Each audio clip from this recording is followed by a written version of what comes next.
Doraemon के एक पुराने एपिसोड में नोबिता और सुनियो को एक प्रोफेसी बुक मिलती है जिसमें फ्यूचर लिखा होता है। वो डरते हुए किताब का पेज 90 खोलते हैं। उस पेज पर लिखा है कि एक दिन आसमान मुकम्मल काला हो जाएगा और दुनिया खत्म हो जाएगी। लेकिन असल खौफनाक बात ये नहीं बल्कि उसके बाद थी। उसमें हमें दिखाया जाता है कि सुनियो पैनिक हो चुका है क्योंकि किताब के बाकी तमाम पेजेस बिल्कुल ब्लैंक हैं। वहाँ कुछ नहीं लिखा, उसके आगे कोई फ्यूचर ही नहीं। और बहुत से लोगों ने इस ब्लैंक पेज को दुनिया का आखिरी दिन समझा और इसको 2026 का साल बताया। लेकिन हकीकत क्या है? आज जब मैं ये बात कर रहा हूँ तो तारीख है मार्च 2026। साल का तीसरा महीना चल रहा है। आप अपने इर्द गिर्द देखिए, आसमान अपनी जगह पर है, जमीन वैसे ही है। जिस क़यामत का इंटरनेट पर शोर था वो तो नहीं आई, दुनिया फिजिकल मीनिंग में मुकम्मल खत्म तो नहीं हुई। लेकिन क्या सब कुछ ठीक है? क्या दुनिया वाकई बची हुई है? जवाब है नहीं, दुनिया खत्म नहीं हुई, लेकिन दुनिया इंतहाई डिस्टर्ब जरूर है। आज जो ग्लोबली हालात हैं, जैसे मिडल ईस्ट में बढ़ती हुई जंगें, आपस में टकराती हुई सुपर पावर्स, इकोनॉमी का कोलैप्स और एक आम इंसान की जिंदगी में बढ़ती हुई बेसकूनी और डिप्रेशन, ये हालात किसी क़यामत से कम भी तो नहीं।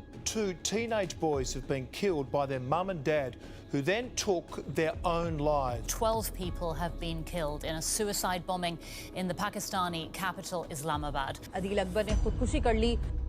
दरअसल इंटरनेट की थ्योरी गलत एंगल से देखी गई।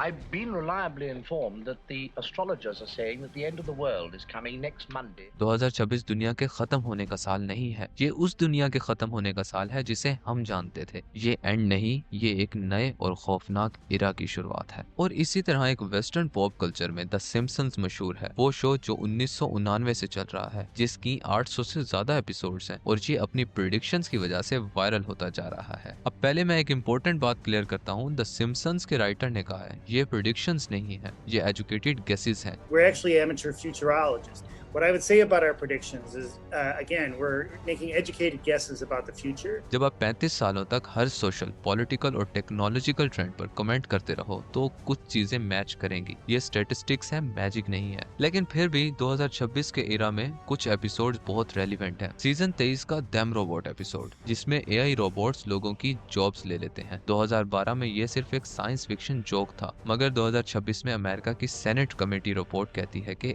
एआई और ऑटोमेशन अगले कुछ सालों में करोड़ों जॉब्स को रिप्लेस कर सकती है। 2005 का थैंक गॉड इट्स डूम्सडे, जिसमें होमर क़यामत के करीब आने का एहसास करता है। एक 1987 का शॉर्ट क्लिप जिसमें होमर समझता है कि वर्ल्ड वॉर 3 शुरू हो गई और अपने घर में बॉम्ब शेल्टर ढूंढा करता है। और 2001 का एपिसोड जिसमें सिम्पसन फैमिली एक fully AI controlled smart home में रहती है और वो एआई ऑब्सेसिव और डेंजरस हो जाता है। तो क्या सिम्पसन्स एक फ्यूचर है? नहीं, लेकिन ये एक आईना जरूर है जो हमारे अपने फेयर्स और ट्रेंड्स को रिफ्लेक्ट करता है। और वो आईना जो आज 2026 में दिख रहा है वो कंफर्टेबल नहीं है।